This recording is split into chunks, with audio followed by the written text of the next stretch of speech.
नमस्कार, कैसे हैं आप सभी। स्वागत है आपका मेंटल स्टैटिस्टिक्स के आपके अपने इस चैनल पर और केवीएस एंड आई की वेब सीरीज के एपिसोड नंबर 2 में आप सभी का स्वागत है। एपिसोड नंबर 1 को इतना प्यार देने के लिए आप सभी का दिल से धन्यवाद। एपिसोड नंबर 1 के दौरान मैंने आप सभी से पूछा था कि अगर आपके मन में कोई भी सवाल है तो आप वीडियो के कमेंट बॉक्स में ज़रूर लिखिएगा। तो आप लोगों ने भर भर के क्वेश्चंस लिखे। उन क्वेश्चंस को देख करके मुझे हालांकि कोई ऐसा खास अचंभा नहीं हुआ, जो कि मैं जानता हूं कि असंख्य सवाल हैं आप सभी के मन में, बहुत सारी बातें हैं आप सभी के मन में जिसका सॉल्यूशन आप चाहते हैं केवीएस की प्रिपरेशन करने से पहले या फिर केवीएस को ज्वाइन करने से पहले। तो आज के एपिसोड में एक्चुअली मैं जो बात करना चाहता हूं उससे पहले मैं आपको ये बताना चाहता हूं कि केवीएस एक ऐसा संगठन ऐसा क्यों है कि इसके लिए हमको इतना सोचना पड़ता है। बजाय कि कोई स्टेट का संगठन हो तो इतना ज़्यादा हम नहीं सोचते, सीधा प्रिपेयर करते और सोचते हैं कि कब जॉब लगे। जब बात आती है केवीएस की तो इसके अंदर ऐसी प्रॉब्लम्स क्यों होती है, खासकर ये सारी बातें एनवीएस के साथ भी होती हैं। तो इसके पीछे जो मुख्य कारण है वो है अपना घर। हम जब अपने घर को छोड़ के जाते हैं तो घर के साथ एक बड़ा ही दिल का अटैचमेंट जुड़ा होता है। माँ बाप होते हैं, परिवार होता है, दोस्त होते हैं, तो उन सबको छोड़ नहीं पाते। एक मन में एक दुख सा होता है, एक दुविधा सी होती है कि क्या करें, घर छोड़ के पैसा ज़्यादा ज़रूरी है या घर ज़्यादा ज़रूरी है। कई बार इसके बीच में हम असमंजस में फंस जाते हैं और सही डिसीजन नहीं ले पाते हैं। इस चक्कर में काफ़ी सारे लोगों से मैंने खुद पर्सनली भी बात करी है, जो लोग एक डिपार्टमेंट में रहने के बावजूद वो ये डिसाइड नहीं कर पाते कि उनको इस डिपार्टमेंट में स्विच करना चाहिए कि नहीं करना चाहिए। तो इन्हीं सब बातों को लेकर के मुझे लगा कि आगे की जो बातें हैं वो मैं करूं, उससे पहले ज़रूरी है कि आपको सबसे पहले मैं कनेक्ट कर पाऊं कि अगर आपको इस संगठन में जॉब करने का मौका मिलता है तो आपको ये जॉब क्यों करनी चाहिए। आज की इस वीडियो का मुद्दा यही है और आगे आने वाले 10 से 15 मिनट के अंदर मैं इसी बात के ऊपर चर्चा करने वाला हूं। अब बात यह है कि अगर मैं इस जॉब की बात कर रहा हूं या फिर केवीएस के अंदर आप चाहे पीआरटी हो, टीजीटी हो, पीजीटी हो या फिर किसी भी पोस्ट पे अगर आपको जॉब मिल रही है तो ऐसे केस में मैं किन कंडीशंस की बात कर रहा हूं और किन कंडीशंस को आधार बना करके आज का ये एपिसोड मैं आपके सामने प्रेजेंट कर रहा हूं। सबसे पहली बात, आपको इस चीज को देखना पड़ेगा कि अगर आप इस एपिसोड को देख रहे हैं इट मीन्स आपके पास अभी कोई भी जॉब नहीं है, ठीक है। या फिर अगर आपके पास कोई दूसरी जॉब है तो इसके मुकाबले इसकी रैंक में फाइनेंशियली वो आपको कम रेवेन्यू जनरेट करके दे रही है, इस कारण आप इसको सोच रहे हैं। इट मीन्स मान लीजिए अगर आप किसी प्राइमरी टीचर के पोस्ट पे किसी स्टेट में हैं और स्टेट में मान लीजिए सैलरी में 4-5 हज़ार का अगर फर्क आ रहा है, तो मैं कोई ऐसा रिकमेंडेशन नहीं करूंगा कि आप अपनी एग्जिस्टिंग जॉब को छोड़ करके यहाँ पर आइए। कुछ ऐसे स्टेट है जैसे वेस्ट बंगाल है, वहाँ पर सैलरी बहुत कम है, प्राइमरी टीचर्स के भी सेम ग्रेड पे सैलरी बहुत कम है, तो वहाँ पर काफ़ी सारे लोग स्विच करने के बारे में सोचते हैं। लेकिन मैं उन लोगों की बात नहीं कर रहा हूँ, मैं उन लोगों की बात कर रहा हूँ जिनके पास जॉब है ही नहीं, और अगर है तो इससे रैंक में काफ़ी नीचे रैंक की जॉब है और फाइनेंशियली उनको काफ़ी कम रेवेन्यू जनरेट करके दे रही है। और खासकर वो लोग अपने घर में है या तो किसी प्राइवेट मतलब किसी भी तरीके से अपने कोई प्राइवेट जॉब कर रहे हैं या कुछ भी ऐसा कर रहे हैं और लेकिन अपने घर से जुड़े हुए हैं, और अगर उनको इस चीज़ का मौका मिल जाए तो उनको क्या ये करना चाहिए और अगर करते हैं तो उनको क्या बेनिफिट मिलेगा, इसके ऊपर चर्चा करेंगे। ध्यान रखिए आपके पास कोई स्टेट जॉब नहीं है। अगर आपके पास स्टेट जॉब मिलती है तो मैं बिल्कुल भी आपको फोर्स नहीं करता कि आप इसमें आइए। क्यों? क्योंकि अगर आपके पास स्टेट जॉब है जो सेम रेवेन्यू दे रही है तो मेरी एक फिलॉसफी ये कहती है कि अगर आप एक टीचर हैं तो आपका काम पढ़ाना है और पढ़ाने के लिए आपको सामने बच्चे चाहिए, ठीक है, और आपका अपना टैलेंट चाहिए।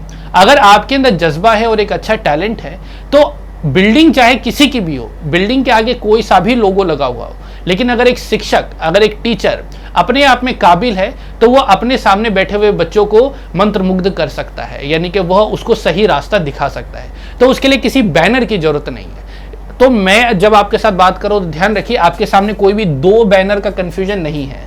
आपके दिमाग में केवल एक लक्ष्य है और आपको मान लीजिए ये जॉब मिल जाती है तो इस जॉब की प्रिपरेशन करने से पहले आपको क्या क्या बातें पता होनी चाहिए। तो मैं आज आपके साथ बात कर रहा हूं pros and cons if you join KVS. खासकर आज मैं आपके साथ बात करूंगा प्रॉस की, क्योंकि कॉन्स तो आपको पता ही है, घर आपको छोड़ के जाना पड़ेगा। चैलेंजेस के ऊपर मैं एक डिफरेंट वीडियो बनाऊंगा जहां पर मैं सारी बातें बताऊंगा कि ऐसी कौन कौन सी चीजें हैं जिसका हमको सामना करना पड़ता है, वो तो एक अलग चीज है। लेकिन फिलहाल मैं आपके साथ बात कर रहा हूं कि आपको क्या फायदे मिलेंगे।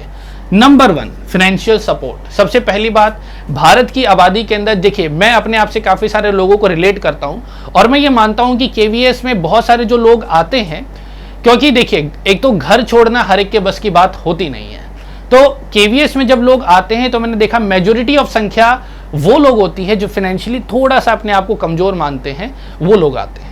मतलब पूरी मेहनत, ऐसा नहीं है, अमीर लोग भी बहुत आते हैं जिनका फाइनेंशियल बैकग्राउंड बहुत तगड़ा है, ठीक है, ऐसे लोग भी आते हैं। लेकिन ऐसे लोग भी आते हैं, अधिकतर ऐसे लोग आते हैं जिनका जो फाइनेंशियली खुद अपने बलबूते पे खड़ा होना चाहते हैं, या फिर मतलब फैमिली बहुत ही जबरदस्त है लेकिन वो अपने बलबूते पे खड़ा होना चाहते हैं, इसलिए वो केवीएस ज्वाइन करते हैं। या फिर फैमिली बैकग्राउंड उतना मजबूत नहीं है, फाइनेंशियल बैकग्राउंड उतना मजबूत नहीं है, तो फिर सपोर्ट के लिए उनको काम करना पड़ता है। तो ऐसे 2 लोग आते हैं। तो अगर आप एक बहुत ही ज्यादा वेल टू डू फैमिली से हैं तब तो कोई दिक्कत वाली बात ही नहीं है। आपको अगर 2, 3, 4 साल 5 साल अगर जॉब नहीं भी मिलती तो कोई ऐसी परेशानी वाली बात नहीं है। लेकिन अगर कहीं पे भी फाइनेंशियल जैसी कोई अगर क्राइसिस है, अगर आपको लगता है कि फाइनेंशियल क्राइसिस है, तो केंद्रीय विद्यालय आपकी एटलीस्ट फाइनेंशियल क्राइसिस की जो समस्या है उसको दूर कर देगा। एक आपकी लाइफ में एक स्टेबिलिटी लेकर के आ जाएगा और उस स्थायित्व के साथ एक बड़े अच्छे तरीके से आप अपना जीवन यापन कर सकते हैं। एक बात मैं यहाँ पे और कहना चाहूंगा कि कई बार हमारे साथ होम सिकनेस वाली बात जुड़ी होती है, जिसके ऊपर मैंने एक वीडियो भी बनाई हुई है। होम सिकनेस वाले पॉइंट को बिल्कुल हटा देना है और आज की इस वीडियो के बाद आपका ये होम सिकनेस वाला जो पॉइंट है ना, वो हट ही जाना चाहिए।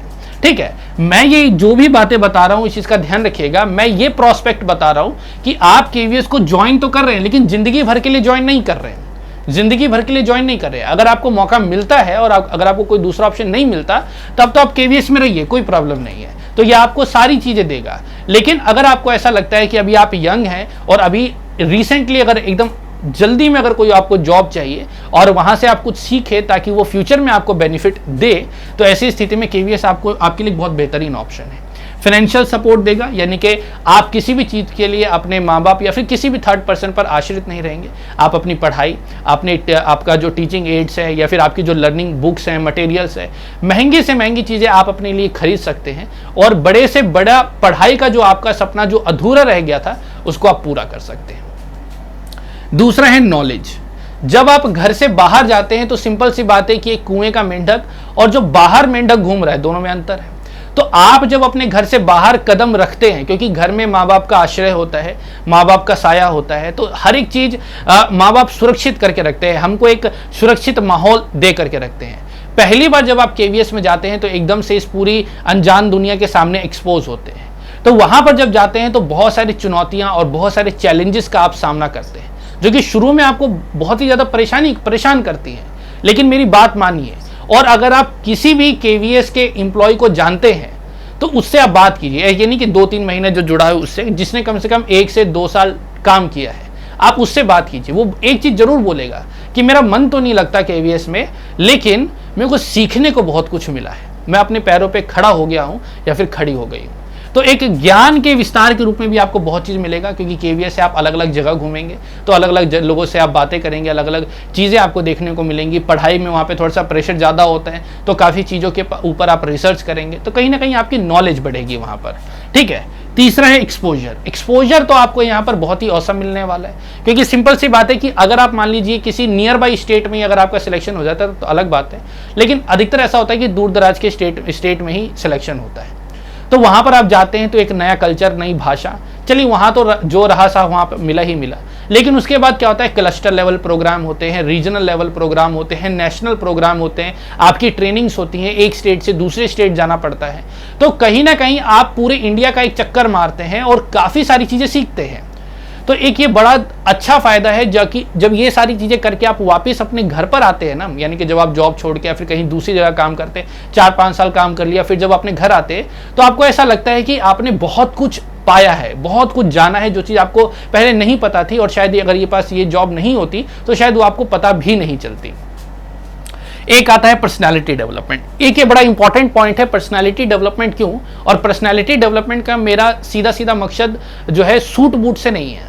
पर्सनैलिटी डेवलपमेंट से मेरा मतलब है कि जब आप केवीएस की जॉब को करते हैं तो आपको अलग अलग जगह घूमने को मिलता है, अलग अलग जगह के आप लोगों को देखते हैं, अलग अलग पर्सनैलिटीज से आप मिलते हैं, तो आपके व्यक्तित्व में एक निखार आता है। लोगों से कैसे बात करनी है, किस तरीके से उनके सामने अपनी बात को रखनी है, किस तरीके से चीज़ें जाती हैं, और फॉर्मल चीज़ें क्या होती हैं, क्या स्टेप होता है, क्या प्रोसीजर्स होते हैं, एक मतलब रियल लाइफ स्किल्स आप सीखेंगे और आपके व्यक्तित्व में एक गजब का सुधार आएगा। आप दूसरे लोगों से अब जब बात करेंगे तो अगला व्यक्ति आपसे कहेगा कि एज में आप थोड़े छोटे लगते हैं लेकिन बातों में आपकी बड़ी वजन है, जो कि मैंने कई बार और बहुत बार खुद अपने लिए सुना है और ये प्रैक्टिकल फैक्ट है, ये आप किसी से भी इसके बारे में चर्चा कर सकते हैं।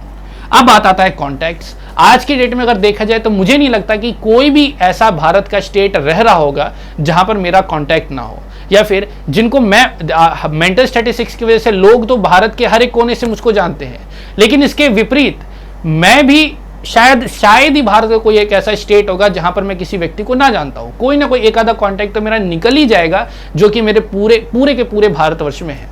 तो कहा जाए तो एक ये बड़ा ही पॉजिटिव फैक्ट है कि आपके कांटेक्ट पूरे देश भर में हो जाते हैं और आपको किसी भी तरह की कोई भी जानकारी चाहिए तो आप तुरंत उसको अपने दोस्त की सहायता से इकट्ठा कर सकते हैं, जो कि कभी भी स्टेट में पॉसिबल नहीं है।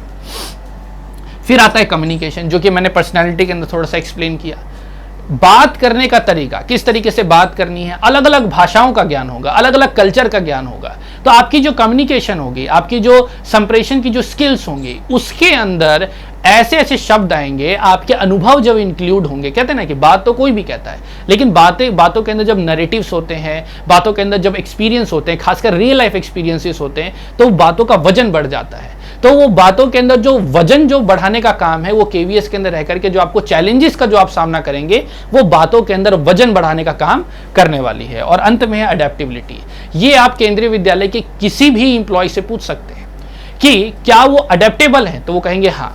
कैसी भी स्थिति हो, हर तरह की स्थिति में वो डील करना जानते हैं। कितने भी बड़े घर में रहते हो लेकिन उनको नहीं पता कि इलेक्शन ड्यूटी में पता नहीं कहाँ जाना पड़ेगा, कहाँ वो कोई टॉयलेट शेयर नहीं करते, लेकिन जब कोई ट्रेनिंग होती है तो एक स्कूल के अंदर एक टॉयलेट के अंदर 50-50 लोग जब जाते हैं, मतलब एक साथ नहीं जाते, एक एक करके जाते, तो वहां पर उसको शेयर करना सीखते हैं। तो शेयरिंग एंड केयरिंग, अलग अलग विपरीत स्थितियों में अपने आप को अडेप्ट करना, ये एक स्किल है जो केंद्रीय विद्यालय के टीचर्स के अंदर है, जो मैं एक तरीके से देखा जाए तो अदर डिपार्टमेंट में मैं ये मिस करता हूँ। मैं ये देखता हूँ कि छोटी छोटी चीजों पे लोग घबरा जाते हैं, लेकिन केंद्रीय विद्यालय का टीचर जो है इन सब चीजों से घबराता नहीं है। तो देखिए, पढ़ाने की बात तो इन सब में मैंने करी ही नहीं, पढ़ा के जो आप सीखेंगे वो तो एक अलग चीज है, लेकिन आपकी पर्सनैलिटी या फिर ओवरऑल डेवलपमेंट में क्या परिवर्तन आएगा जो कि स्टेट जॉब में नहीं आएगा, वो ये है। हालांकि फाइनेंशियल सपोर्ट तो फिर भी स्टेट में आ जाएगा, लेकिन उसके अलावा ये जो चीजें हैं ये सब आपको कहीं नहीं मिलेंगी। लेकिन फाइनेंशियल सपोर्ट का ऑप्शन मैंने यहाँ पर इसलिए लिखा था क्योंकि कहीं हम में से कुछ ऐसे लोग भी हैं जो होम सिक कुछ इतने ज्यादा हो जाते हैं कि